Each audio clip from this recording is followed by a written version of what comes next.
Thoughts are things. Like a drug or food, the type of information you take in, how much you take in, even when you take it in, makes a difference in how you feel and how you function.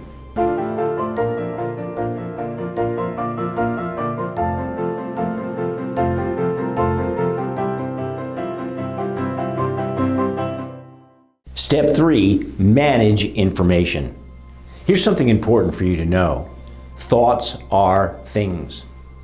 Like a drug or food, the type of information you take in, how much you take in, even when you take it in, makes a difference in how you feel and how you function. You know, the problem is that when we aren't managing information, information is managing us. And all that information is the driving force behind much of your anxiety. How does information turn into anxiety? Well, process this. Right now, I want you to imagine a lemon wedge. Now, imagine that you're popping that yellow, sour, and juicy fruit slice into your mouth and you're biting down and sucking out all that sour, bitter juice. Is your mouth watering? Well, congratulations. You've just used information to intentionally divert the energy in your nervous system and change the chemical makeup of your body. You know, by the way, if you didn't respond, find someone to take your pulse. This reaction is as natural as gravity. You know, since the early days of marching bands, mischievous boys have been putting the entire brass section out of operation by sucking lemons in the view of the musicians. So it's a fair question. How does the mental image of a lemon transform into measurable physical reactions? Well, I'll spare you the biology lesson, but the process is called information transduction. Now, transduction sounds complicated, but it's actually quite simple. Transduction means the conversion of energy from one form to another. You know, think of a water wheel and the way water current is converted into electrical current. So, moving water is transduced into mechanical energy by the turning of the wheel paddles. And then it's further transduced by a generator into electrical energy. And finally, it's transduced into light by an electric bulb. Information transduction refers to the same process when it takes place in your brain and body. You know, you experience this every single day. When you go to the movies and the scary images of man-eating dinosaurs are up there on the big screen, that transforms into pounding hearts and feelings of excitement, even fear. Pizza commercials on the small screen, well, they transduce into stomach contractions and craving. And thoughts of sex, well, never mind. You know, the real information highway is the one that runs from your brain out to your body and back again. If you want to manage anxiety, you're going to have to make an effort to manage information.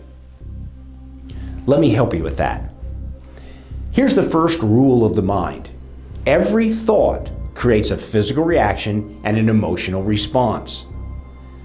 This means that the ideas that you're taking in, or the ones that come up from your subconscious, are processed by your body, and this information is generating your emotions.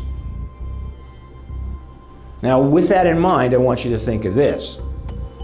In the next 24 hours, you will take in as much information as a person during the medieval age absorbed in their entire lifetime. 10 o'clock news, email, a coworker's constant complaining, information about a family conflict, news of an upcoming promotion, questions about buying a new car. All these things will need to be transduced. Work details, traffic, phone numbers, headlines, TV, billboards, advertising, elevator music, even gossip is converted into physical reactions, and they have emotional repercussions. You know, sometimes I feel as if information has us all under attack. Worse, research suggests that your brain craves new information the way your taste buds desire chocolate or a cold beer. And this explains a lot. It explains why surfing the internet or scrolling through Facebook or Reddit is so darn addictive. One of the quickest ways to lower your anxiety is to go on a diet, an information diet. Now, the information diet shares a lot of things with its physical counterpart, but it doesn't mean that you stop taking in information. That is as impossible as living without eating. You need information in order to function. Like any successful eating plan, your information diet works best as a long-term lifestyle change rather than a drastic attempt to trim down in time for bikini season. Read instead of watching TV. Treat mindless media and blown out of proportion news reporting as if it were junk food for your brain. It's fun once in a while, but not healthy as a steady diet. Make it a point to avoid gossiping and stop wasting energy transducing rumors from the rumor mill. One powerful way is to intensify your listening and responding skills so that you process much of the information in the conversation and not go over and over it afterwards. Importantly, spend some time processing quiet. And I want you to avoid ingesting large quantities of information before bedtime. 60 million Americans suffer from frequent or chronic sleep problems. And for many of those people, it's not insomnia, it's a case of information indigestion. They take in too much information, too late in the day, and then they have to process it all night long. Gorging on information before going to sleep will do more than give you bad dreams. It'll shape the way you think and feel about life.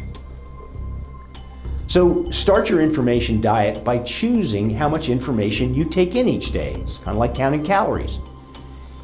How many news apps do you have on your phone? How many times do you need to hear about the number of people that COVID-19 killed today? Or that a plane has crashed and there's no survivors? Or that an innocent child was shot in the crossfire? Certainly, and especially now, you need to stay informed. But once you've gotten the information, take time to digest it instead of dumping more fuel on the fire. Just face it, a steady drumbeat of bad news isn't going to produce a groundswell of peaceful feelings. Turn off the TV and resist the urge to mindlessly scroll through the internet. Move away from the screen, all screens. You also need to choose what you feed your mind. Put healthy ideas and information into your mind. While reading books is still taking in information, it's expanding your intellect and it's planting valuable seeds in the subconscious. Just like good food strengthens the body while junk food breaks it down, taking in quality information found in a good book affects your mind and body much differently than reality television. Lastly, I want you to exercise your mind. I don't care if it's putting together a jigsaw puzzle or doing a crossword puzzle or oil painting or finally writing that book you've been talking about writing for years. Get your mind moving. Put your mind in the mode of expressing information rather than allowing information to make an impression on you. Like physical exercise, mental exercise works best when you find an activity that's challenging and that brings you a sense of joy and accomplishment. I guess it's very much like the Nike ads, just do it.